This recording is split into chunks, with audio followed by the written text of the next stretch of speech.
세상의 모든 축구 이야기 풋볼 살롱입니다. 오늘은 축구 토토 승무패 58회차에 들어온 프리미어리그 분데스리가 현미경 분석 및 최종픽 공유로 인사를 드립니다. 승무패 57회차에서 1등 적중자가 1000명이 넘게 나왔습니다. 역대급 정배 결과가 나오면서 1등 적중자가 상당히 많이 나오셨는데 풋볼 살롱 같은 경우에는 최종픽이 4등에 적중이 됐고 57회차 최대 이변 결과였던 번리와 웨스트햄의 경기 무승부와 크리스탈 팰리스의 승리를 패턴 징크스 분석과 현미경 분석에서 말씀을 드리면서 풋볼살롱 구독자 여러분들의 고등수 적중에 어느 정도 보탬이 된 것 같습니다. 풋볼살롱 구독자 여러분들 중에서도 멤버십 회원이신 오늘도 축구님과 파란하늘님께서 1등에 적중이 되셨습니다.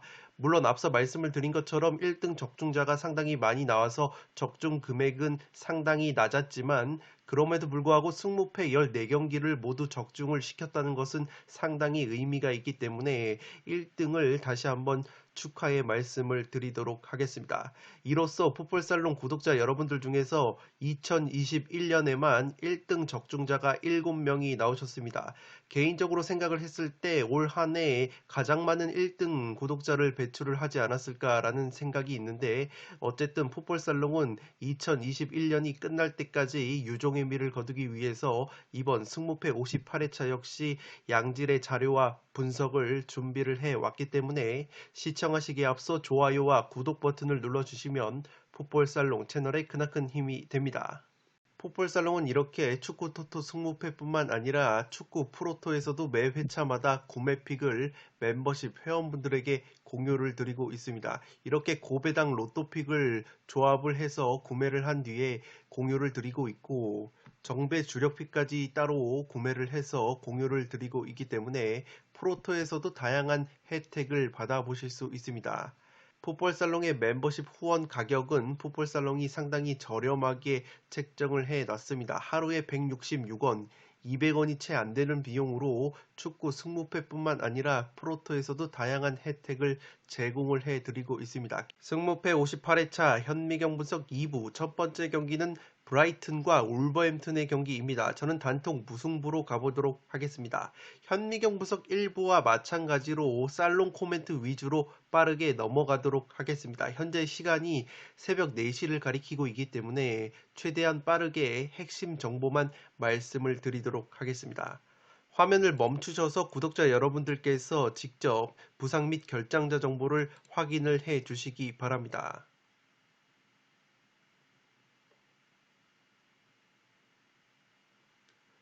살롱 코멘트에서 바로 정리를 해드리면 두 팀이 수비력은 좋은데 득점력이 좋지 못한 비슷한 상황에 처해 있습니다.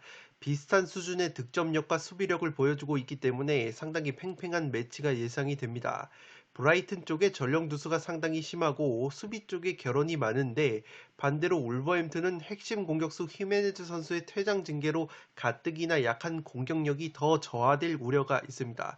따라서 서로의 탄탄한 수비를 뚫기에는 서로 공격력이 너무 부족한 경기라고 생각이 되고 최근 상대 전적에서 무승부가 굉장히 많이 나왔던 점과 브라이튼이 프리미어리그에서 최다 무자비 면모를 보여주고 있다는 점을 종합을 해봤을 때 이 경기 역시 전형적인 저득점 무승부를 베이스로 깔고 가야 되지 않나 싶습니다. 최근에 브라이튼 쪽에 코로나19 양성 소식도 있기 때문에 부상 및 코로나19로 인해서 브라이튼 쪽의 전력 누수가 상당히 심하다는 것을 다시 한번 체크를 해 주시기 바랍니다. 8번 경기는 단통 무승부로 가보도록 하겠습니다. 9번 경기는 번리와 와포드의 경기인데 번리의 단통 승리로 가보도록 하겠습니다. 화면을 멈추셔서 핵심 부상 및 결장자 정보를 확인을 해 주시기 바랍니다.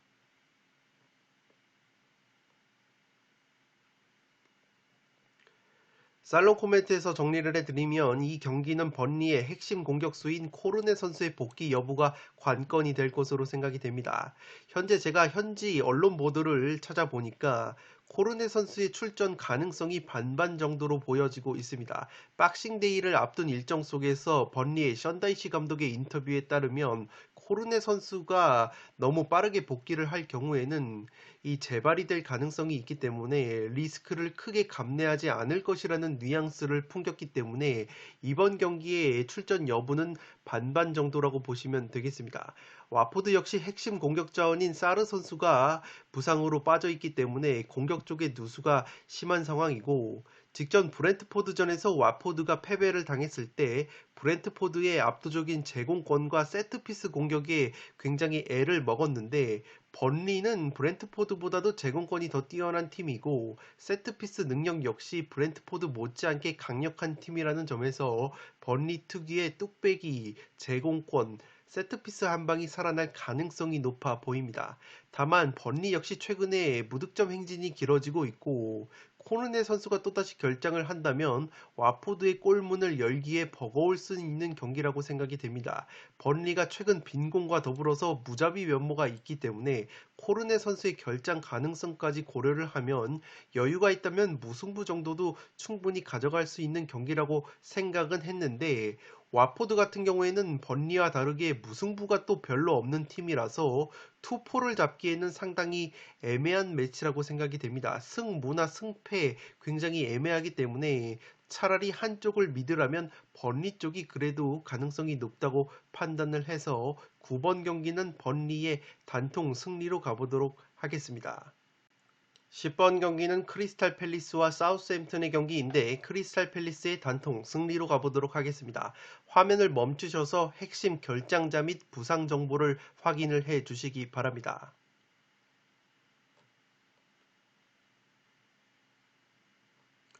살롱 코멘트에서 정리를 해드리면 이 경기는 사우스햄튼의 빈공 약점이 드러날 수 있는 경기이지 않나 싶습니다. 가뜩이나 득점력이 빈곤한 팀이 사우스햄튼인데 핵심 공격수 3명이 출전 여부가 불투명하다고 합니다. 사우스햄튼은 2021년에 들어서 프리미어리그에서 원정 성적이 가장 안 좋은 팀 중에 하나이기 때문에 가뜩이나 안 좋은 공격력과 더불어서 원정 고자 면모까지 나와준다면 최근에 홈에서 패배가 1패밖에 없는 홈 깡패 크리스탈 팰리스를 상대로 굉장히 좋지 못한 경기력을 보여줄 수 있지 않을까 싶습니다. 크리스탈 팰리스를 말씀을 드리면서 최대 약점이 세트피스 수비라고 말씀을 드리는데, 사우스햄튼 같은 경우에는 세트피스 공격이 그리 강한 팀이 아니기 때문에 크리스탈 팰리스가 세트피스에서도 실점을 할 가능성이 떨어진다면 홈에서 강세를 이어갈 수 있지 않을까 싶습니다. 다만 크리스탈 팰리스가 올 시즌 무자비 면모가 있고, 크리스탈 팰리스 같은 경우에는 미드필더 코너 갤러거 선수를 제외한 벤테케, 자하, 에두아르 같은 핵심 공격 자원들의 컨디션이 좋지 못하기 때문에 그러한 부분은 리스크라고 보시면 되겠습니다. 그래도 하나를 믿으라면 팰리스의 갤러거 선수가 원체 좋은 컨디션을 보여주고 있고, 사우스햄튼이 핵심 공격 자원들이 결장 가능성이 높다고 본다면 이 경기는 팰리스가 홈에서 승리를 가져갈 수 있지 않을까 싶습니다. 10번 경기는 크리스탈 팰리스의 단통 승리로 가보도록 하겠습니다. 11번 경기는 레버쿠젠과 호펜하임의 경기인데 승패 투폴로 가면서 이변을 노려보도록 하겠습니다. 화면을 멈추셔서 부상 및 결장자 정보를 확인을 해 주시기 바랍니다.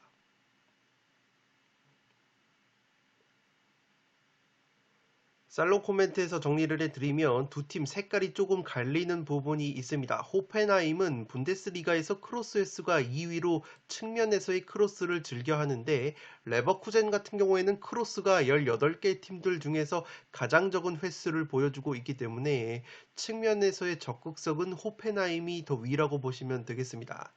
레버쿠젠이 직전 프랑크푸르트전에서 2대5로 대패를 당했는데, 그 경기에서 프랑크푸르트의 측면 공격과 세트피스 공격에 상당히 많은 실점을 했습니다. 호펜하임 역시 프랑크푸르트와 비슷한 수준의 측면 공격과 세트피스 공격력을 보유 중이기 때문에 최근에 4연승의 상승세를 탄 호펜하임이 원정에서 5연승까지 거두지 말란 범은 없을 것으로 생각이 됩니다.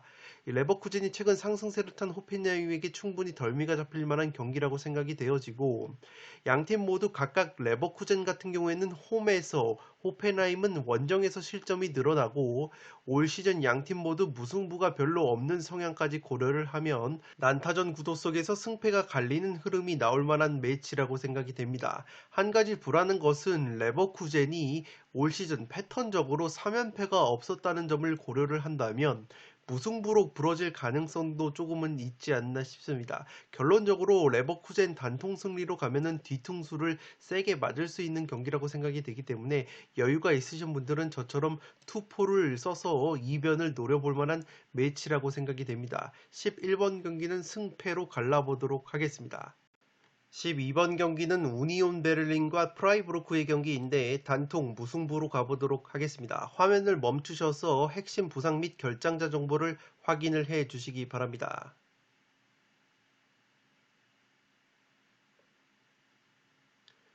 살롱 코멘트에서 정리를 해드리면 우니온 베를린이 피셔 감독 체제에서 많이 뛰는 축구, 세트피스에서의 한방, 홈 깡패 면모가 특징인 팀이라고 보시면 되겠습니다. 분데스리가에서 활동량 3위를 달릴 정도로 많이 뛰는 축구를 피셔 감독 체제에서 하는 것이 우니온 베를린이고 다만 올 시즌에는 세트피스 공격력이 지난 시즌 1위 명성에 걸맞지 않게 그리 좋지 못한 모습을 보여주고 있습니다. 반대로 프라이부르크 같은 경우에는 여전히 세트피스에서 강점을 나타내고 있습니다. 무려 12골을 올 시즌 세트피스에서 양산해 내고 있기 때문에 세트피스에서 재미를 볼 확률은 프라이부르크가 더 높지 않을까 생각이 되고 있습니다. 다만 프라이부르크가 최근에 5경기에서 1승 4패로 기복이 있는 경기력을 보여주고 있고 우니온 베를린 역시 직전 경기에서 리그 꼴찌팀인 그로이터 원정에서 패배를 당하면서 경기력이 좋지 못한 모습을 보여주고 있기 때문에 양팀 모두 경기력이 좋지 못하다는 점에서 무승부가 조금은 그려지지 않나 싶습니다. 프라이부르크의 수비수인 슐로터베크라는 선수가 부상으로 인해서 출전이 불투명한데 이 슐로터베크라는 선수가 세트피스 상황에서 뚝배기 한 방을 보여줄 수 있는 선수이기 때문에 프라이부르크가 자랑하는 세트피스 공격력이 조금은 떨어질 가능성이 있어 보입니다. 반대로 우니온 베를린 같은 경우에는 프리드리히라는 핵심 수비수가 있는데 이 수비수가 마찬가지로 세트피스에서 공격력이 상당히 좋은 선수이기 때문에 프리드리히 선수가 복귀를 할 수 있다면 오히려 우니온이 세트피스 능력이 강화될 여지가 있어 보입니다. 우니온은 홈에서 성적이 좋고 프라이는 원정에서 강세를 보이는 팀이기 때문에 홈과 원정에서의 유불리를 따지기 힘든 경기라고 생각이 됩니다.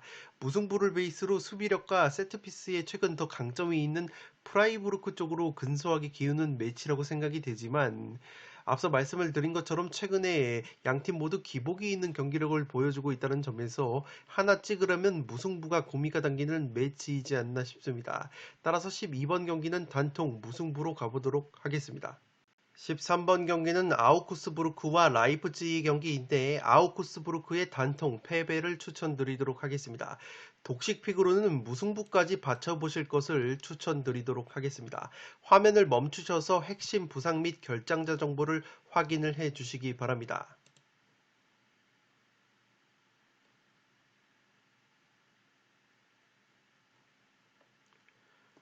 살롱 코멘트에서 바로 정리를 해드리면 이 경기는 라이프치히의 감독 교체빨과 주축 공격자원들의 컨디션 상승빨을 받을 만한 경기라고 생각이 됩니다. 최근에 라이프치히의 핵심 공격수들의 골 감각이 살아나고 있고 아우쿠스부르크는 중앙 수비 라인에 전력 누수가 있기 때문에 이 공수에 걸쳐서 라이프치히가 좀 더 유리한 경기를 할 수 있지 않을까 싶습니다. 다만 우려스러운 부분은 라이프치히가 올 시즌 원정고자 면모가 있어서 단 1승도 거두지 못하고 있고 라이프치히의 강점인 세트피스 공격이 아우구스부르크의 세트피스 수비력을 고려를 했을 때 먹히지 않을 가능성이 조금은 있어 보입니다. 패턴적으로 봤을 때도 라이프치히가 올 시즌 3연승이 없었다는 점을 고려를 했을 때 무승부 정도는 이변 가능성이 아예 없지는 않을 것이라고 생각이 됩니다. 지난 11월 달에 아웃국이 홈에서 바이에른 뮌헨을 상대로 2대1 승리를 거뒀던 것처럼 아우크스부르크가 의외로 홈에서는 끈적함을 보여줄 수 있지 않을까 싶습니다. 다만 이변 결과가 나온다면 아우크스부르크 역시 올 시즌 2연승이 없었다는 패턴을 적용을 해서 무승부가 한계치라고 보여집니다. 따라서 13번 경기는 아웃국의 단통 패배로 가는데 폴더스의 여유가 있으신 분들은 독식을 노리신다면 무승부 정도의 이변을 추천드리도록 하겠습니다. 승무패 58회차 마지막 경기는 아스날과 웨스트햄의 경기인데 승무 투폴로 가보도록 하겠습니다. 화면을 멈추셔서 부상 및 결장자 정보를 확인을 해 주시기 바랍니다.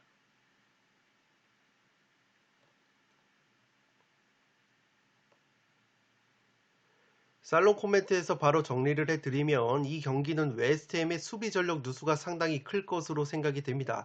수비수 주마, 오그본나, 크레스웰, 벤 존슨이 모두 부상으로 이탈이 된 웨스트햄이기 때문에 수비 쪽에 전력 누수가 상당히 크다고 보시면 되겠습니다.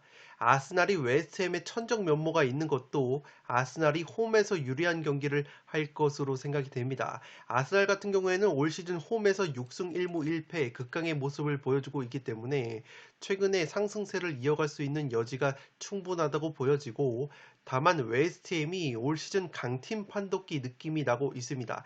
라리가로 치면은 베티스 느낌이 나고 있는데 상위권 팀들과의 경기에서 강점을 발휘를 하고 있습니다. 웨스트햄의 강점이 세트피스라고 항상 말씀을 드리는데, 아스날 같은 경우에는 올 시즌 세트피스 코치를 새롭게 영입을 하면서 프리미어리그에서 세트피스 공수 최상위권으로 올라와 있기 때문에 이 수비 쪽에 전력 누수가 많은 웨스트햄이 세트피스에서 아스날을 상대로 우위를 가져가기엔 힘들지 않을까 싶습니다. 웨스트햄 역시 원정에서 기복이 없는 경기력과 성적을 보여주고 있고 수비력까지 상승이 되는 부분이 있기 때문에 강팀을 상대로 좋은 경기력을 보여주는 웨스트햄이, 제 아무리 웨스트햄이 최근에 아스날을 상대로 좀처럼 힘을 발휘하지 못하고 있다고 하더라도 올 시즌 기준으로는 경기력 자체는 전혀 밀릴 것이 없다고 판단이 되기 때문에 이 무승부 정도를 충분히 가져갈 수 있는 매치이지 않나 싶습니다. 14번 경기는 승무 투폴로 가보도록 하겠습니다.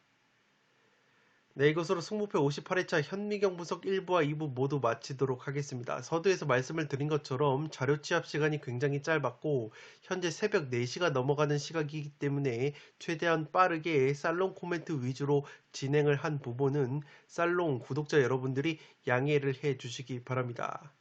끝으로 영상이 도움이 되신 분들은 좋아요와 구독 버튼을 눌러주시면 풋볼살롱 채널에 크나큰 힘이 됩니다. 구독 버튼 옆에 종 모양의 알림 설정을 해주시면 그 누구보다 빠르게 양질의 축구 승무패 프로토 관련 분석 컨텐츠를 만나보실 수 있습니다. 지금까지 풋볼살롱이었습니다. 감사합니다.